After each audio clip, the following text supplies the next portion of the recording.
Welcome to the Mavs Court Report, your home for all things Dallas Mavericks. My name is Larry Lease, and today we're diving into the latest headlines from around the Dallas Mavericks. But first, we'd like to thank our sponsor, Game Time. I'm excited to introduce you to Game Time. Did you know that 1 in 3 Americans will attend a sporting event this year? That's a lot of people and a lot of money spent on tickets. That's why, to make it easy for you to buy the tickets you want, when and where you want them, at prices that are actually fair, Game Time is there. With Game Time, you can find tickets for any sport or event happening near you. And if there's no event nearby, they'll help you find one. That's more convenient for your schedule. We'll even give you directions so you don't get lost on your way there. And if you're interested in supporting the channel, use the link in the description to buy your tickets. And now on to our first topic. 3 troublesome takeaways from the from the Washington Wizards. The Dallas Mavericks suffered their second straight disappointing loss on Thursday night as they fell to the Wizards 113-105 in the nation's capital. Luka struggled from the field at the line, and the Mavs could not find a way to win despite Bradley Beal being out. Kyle Kuzma saved the Wizards on Thursday as he went for 36 points. But he was far from the only Wizard who stepped up. The Mavericks struggled mightily in the second half for the second straight game as they had just 44 points. It was a disappointing night for all, as Dallas just should not lose games like this, much less 2 straight. The Wizards made things tough on number 77 by sending multiple defenders, and the Mavs just could not figure things out on Thursday night. And these are 3 takeaways from the disappointing loss. Number 3, Luka's free throw woes are back. Luka struggled for the second straight night. He scored 30 or more points in his first 9 games to open the season, but that was snapped on Wednesday night in Orlando, and the 23-year-old superstar still could not find his shot on November 10th in the nation's capital. He struggled from the field, but his biggest woes came at the line. Over his previous 5 games, Luka's free throw shooting dipped to 70.2%, and he made just 3 of 9 on Thursday night. He is a career 73% foul shooter, but he shot better each of the last 2 years. His struggles returned against the Wizards. Luka's free throw shooting is somewhat to watch closely as the season progresses. His free throw attempts are way up as he is taking 11.2 per game, and the Mavericks need him to make them if they want to finish in the top 4 in the conference again this season. It was a bad loss on Thursday night to the shorthanded Wizards, and Luka's struggles were a massive factor in the second straight loss by Dallas. Number 2, can't overcome Luka's struggles. Luka finished with 22 points, 9 rebounds, 6 assists, and 2 steals in 39 minutes of action on Thursday. He was just 8 of 21 from the field and struggled from the foul line. It was a second straight game where number 77 failed to top 30 points, and it was a forgettable night for the unbelievable talent. The Mavs needed the rest of the team to step up on Thursday night, but it just did not happen. Spencer Dinwiddie was fantastic. He finished with 33 points and 6 assists against his former team. And Dwight Powell had 14 points and 7 rebounds, but Dallas did not get enough from everybody else. The Wizards were doubling Luka and forcing him to give up the ball. All Dallas needed to do was make open shots, but they struggled to do that, especially in the second half. The Mavs scored just 44 second half points and shot 43% from the field in another bad loss. The Mavs bench could not find it on Thursday night as they clearly missed Christian Wood. They were just 8 of 29 from the field, and 5 of those makes came from Tim Hardaway. It was an all-around disappointing loss to a team that did not have their 2 best players. The biggest letdown on Thursday night was the Mavericks' defense. And number 1, is defense. Like we just mentioned, the Mavs played stout defense in Orlando, but they did not hit their shots in a bad loss to the shorthanded Magic. They did the opposite in the nation's capital. Dallas made 18 three-pointers, but they gave up 113 points to the Wizards without Bradley Beal. Head coach Jason Kidd has emphasized defense since joining the Mavericks in the summer of 2021, so he will not be happy with the team's effort on Thursday night. Kyle Kuzma toasted the Mavs for 36 points, and the Wizards as a team shot 48.8% from the field and 40% from three-point range. There were too many defensive breakdowns to overcome, especially on the second night of a back-to-back set. The Mavericks were 9th in defensive rating coming into the game, but Thursday's struggles did not help them. Can Coach Kidd get his team back to playing stout defense? They reached the conference finals last season on the back of their defense. They held the Jazz to 100 or fewer points 4 times in the first round of the playoffs. And the Suns had their 3 lowest scoring games against the Mavericks in the conference semifinals. Dallas needs to defend well if they want to make another run, and that did not happen against the Wizards. The Dallas Mavericks dropped both games on the road trip, and now they head back to the DFW for a 5-game homestand. Next up is a battle against the Trail Blazers on Saturday night, and fans know Luka and Damian Lillard always get into a scoring duel, so don't miss it. Before we move on, give us a thumbs up if you like our video, subscribe to the channel, and hit that bell notification button to be notified of future videos. And as always, let us know your thoughts in the comments section below. Let us know if there's something we got wrong, something we missed, something we should have covered, or something you want covered in the next episode. Let us know. And now on to the next topic. Despite a loss to Orlando, there are 3 encouraging takeaways from the disappointing loss to Orlando. The Dallas Mavericks lost to the Orlando Magic 94-87 after they scored just 33 points in the second half. Dallas was getting quality looks, but they did not fall. Wednesday's tip-off was moved up to 4:30 p.m. because of the severe weather that was expected to hit Florida, so perhaps that threw the Mavs out of their rhythm. Superstar Luka snapped his streak of 30-point games to open the season at 9, but there were plenty of positives from number 77. Despite his poor shooting, he did not turn the ball over, and that was not even the most impressive part of his performance. It was a disappointing loss for the Mavericks, as their offense struggled mightily in Orlando, but there were plenty of positives to take from the contest. These are the 3 biggest things from the November 9th loss in Orlando. Number 3, poor shooting, but defense. The Mavs shot just 37% from the field as they missed 7 of their 19 free throws. They just did not hit shots on Wednesday night. Only one player had it going on the offensive end of the floor, but the Mavericks stayed in the game with their defense. Orlando scored just 94 points, and Dallas just needed a few more makes to secure the win. The Mavs forced 18 turnovers, but they could not capitalize. The defense was strong on Wednesday night, but the Magic got some hot shooting, and they dominated the glass with their length to pull the upset. Credit to the Magic on the win, but the Mavs will be happy with their defense. Fans know they will score with Luka leading the charge, so their difference will be the difference between making a playoff run and being knocked out early. Expect the D to build on this performance. Number 2, Dinwiddie bounces back. Spencer Dinwiddie officially ended his hot streak on Monday night as he scored just 2 points in a win over the Brooklyn Nets. He did have 6 rebounds and 5 assists, but the 6'5" guard hit just 1 of his 8 field goals in a forgettable night that ended a streak where he had scored 20 plus in 3 of the last 4 and 4 of the last 6. It was a one-game thing as Dinwiddie went off against the Magic on November 9th. He was not done there as Dinwiddie finished with 29 points on 9 of 19 shooting from the field, including 4 3-pointers made against Orlando. He also had 5 rebounds, 4 assists, 2 steals, and 1 block in a strong all-around performance from the 29-year-old guard. The Mavericks needed their other starting guard to step up on Wednesday night with Christian Wood out with a knee injury, and Dinwiddie did not disappoint in Orlando. The rest of the team struggled, but Dinwiddie continues to prove that he is capable of being the team's second leading scorer this season. There will be some inconsistencies, but Dinwiddie is ready to take on the added responsibility. Number 1, Luka is upping his defense. Luka scored 30-plus points in the first 9 games to open the regular season, but that streak came to an end on Wednesday night. The 23-year-old struggled to find his jumper as the entire team's offense was stuck in the swamp in Orlando. Luka did not let his poor shooting impact the rest of his game, though.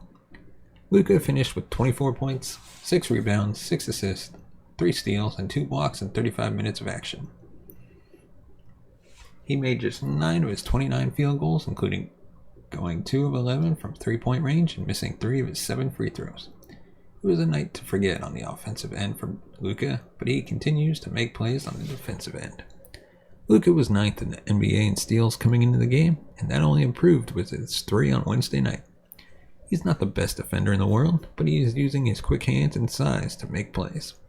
Luka's defense has taken a step forward this season, and that will be a key part of their success in the postseason.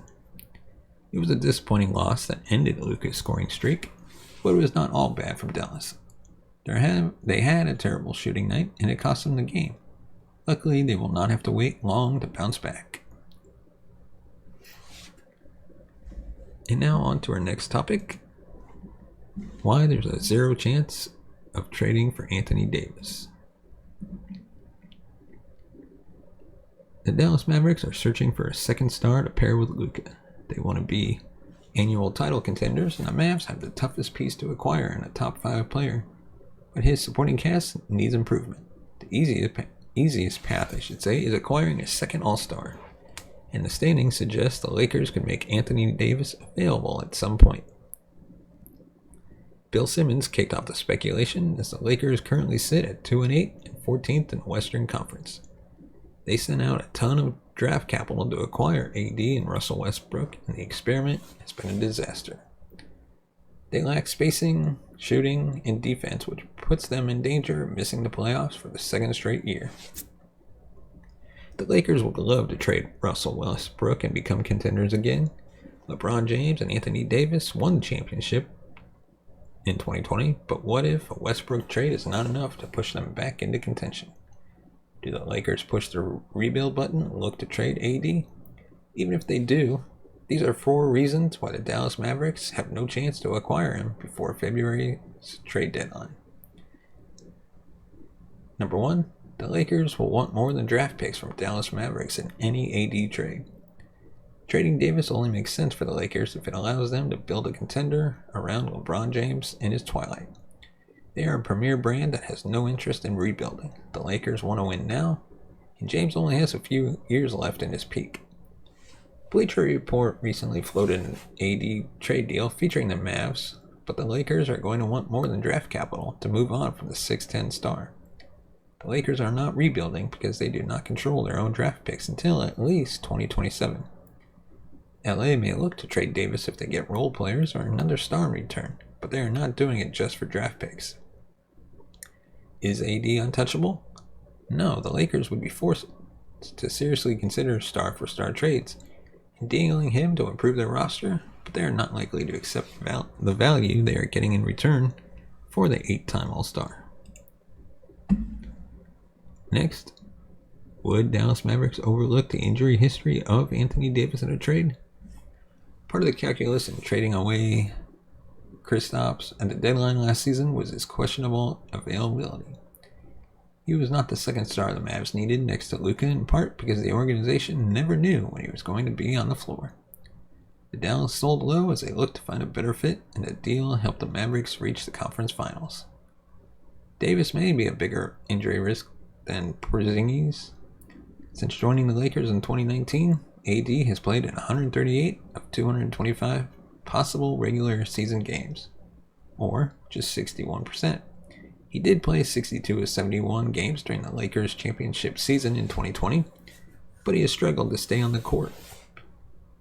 The Mavericks would be taking a significant risk in acquiring AD.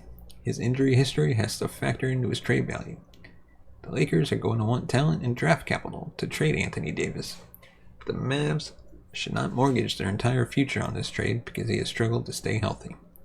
The 29-year-old was not an All-Star last year because he missed so many games.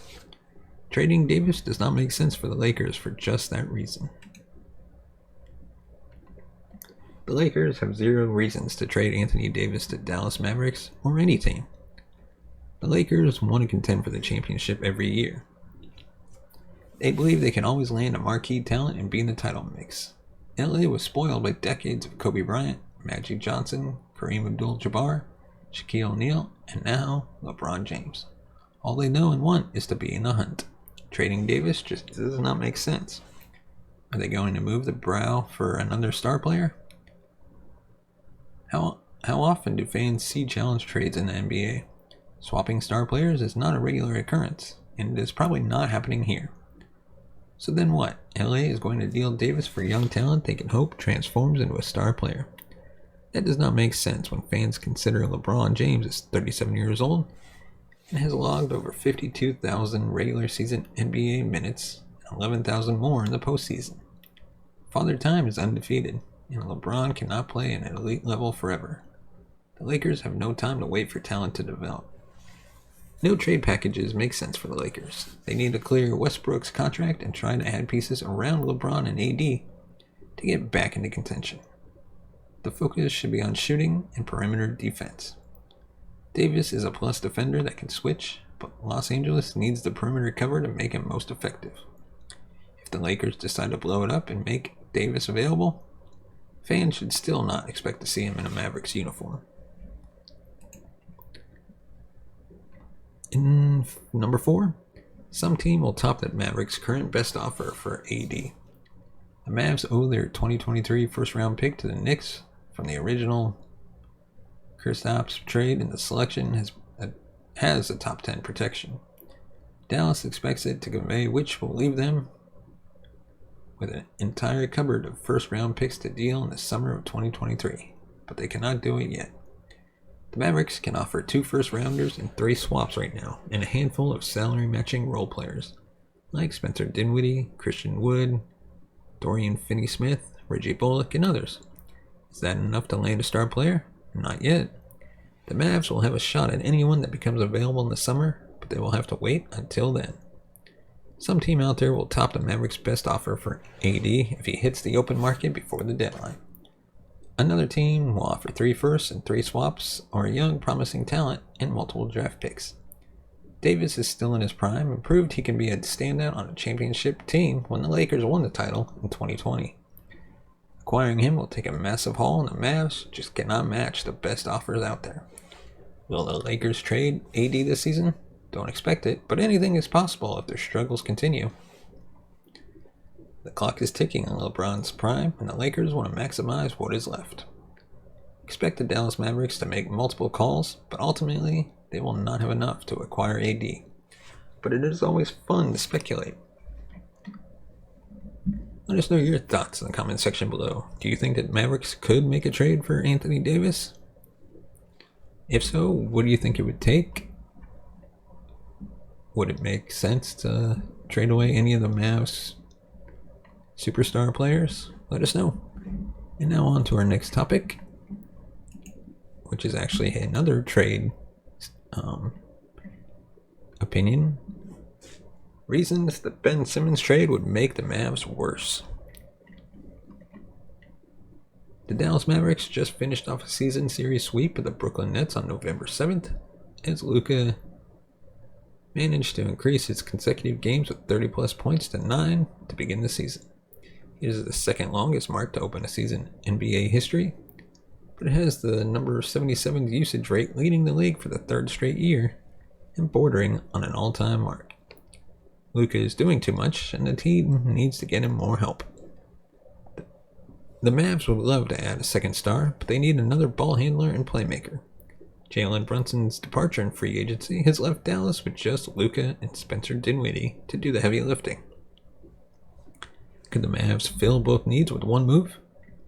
The Brooklyn Nets are off to a slow and rocky start with plenty of drama. Could they put a 26-year-old 3-time All-Star on the market? What return would they get for Ben Simmons if the Nets do move on? The Mavs were linked as a suitor for Simmons recently, but here are 5 reasons why acquiring the 6'10 point guard would make the team worse. Dallas Mavericks need shooters, and Ben Simmons won't shoot even when left open. The Mavs rely on creating space for Luka to attack the rim and kick to shooters. The 23-year-old superstar is one of the best finishers at the rim, and his elite vision allows him to make every pass. The Mavericks led the league in offensive rating in 2020, and they are back near the top this season with Luka leading the charge. Simmons shrinks the space on the floor. He has attempted just 2 shots outside the paint through the Nets' first 11 games, and the 26-year-old missed both. Simmons has put up 35 three-point attempts over his 7-year NBA career and has connected on just 5 of them. The 6'10 point guard is working his way back after missing more than a full year of basketball, so proceed with caution on his current numbers and a small sample. But he is not attacking the rim like all-star Ben Simmons. His shot attempts are way down, and Simmons is hesitant to get fouled. Even if his elite defense returns, the Dallas Mavericks cannot have a reluctant shooter on the floor with Luka. It will cramp their spacing and slow down one of the best offenses in the NBA.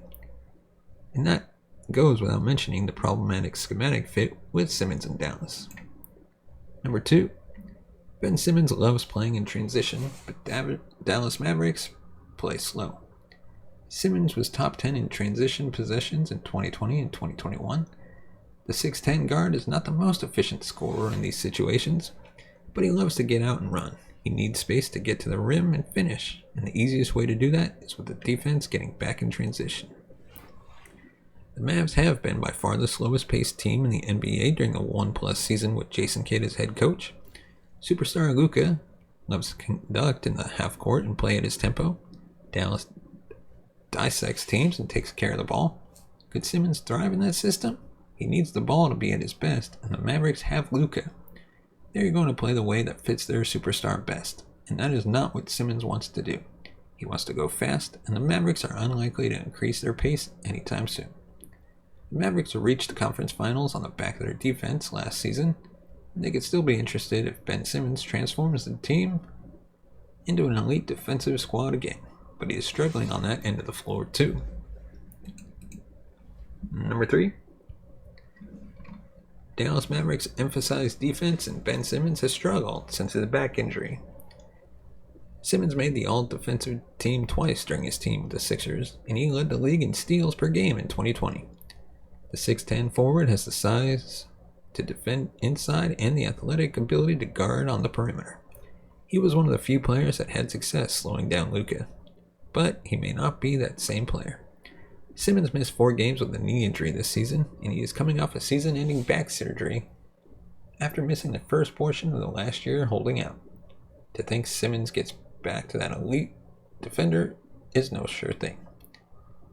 He currently rates 185 out of 252 qualified players and 538's defensive raptor. Simmons needs to be an elite defender to make up for his offensive limitations. Without the defense, the 6'10 guard cannot produce anywhere near the 3 years and $113 million left on his contract. He is paid like one of the best players in the league, but he is not producing like one so far this season. Next up, number 4. Ben Simmons would give Dallas Mavericks another injury risk. Simmons was drafted with the first overall pick in 2016, so he should be in his 7th year in the NBA, but the forward has missed 2 full seasons already. For his career, Simmons has played in just 282 of his 484 possible regular season games, or just 58.2%. The Mavericks took a swing on a talented young all-star coming off a significant injury when they traded for Kristaps back in 2019, and the fans know how that turned out. Dallas reached the playoffs twice, but KP struggled to stay healthy, and the team never advanced beyond the first round of the playoffs. Why would things be different with Simmons? He's an injury risk that is arguably a worse fit next to Luka. General manager Nico Harrison blew up the experiment in last season's trade deadline, so why would he be eager to get right back into the same business? All of this makes zero mention of Ben Simmons' playoff struggles with the Sixers that could pop back up as the Dallas Mavericks try to make a run with Luka. Simmons is one of the riskiest stars on the market right now, and trading for him could create an even bigger problem for the Mavericks. Well, that's all we got for this episode of the Mavs Court Report. Let us know your thoughts in the comment section below.